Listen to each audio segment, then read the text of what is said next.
How to reset settings on your Sony Alpha camera. If you need to reset your Sony Alpha camera, including models like the A7, A7 II, A7 III, A7 IV, A7 V, or others, whether to fix an issue or return it to factory defaults, this guide will walk you through the steps. Resetting your camera can help resolve problems caused by incorrect settings or configuration changes. Reset the camera to factory settings. Press the menu button, navigate to Setup 7, and select Settings Reset. Here you'll get two options: Camera Settings Reset, Initialize. To reset only the shooting setting like aperture, ISO, white balance, select Camera Reset.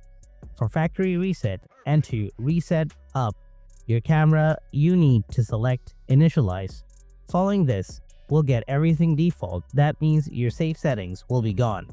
Now you need to reset up all the settings again. By following these steps, you can reset your Sony Alpha camera to its factory default settings. This is a great way to start fresh or resolve persistent issues caused by incorrect configurations. Let me know if these steps help you out or if you need further assistance or have further questions.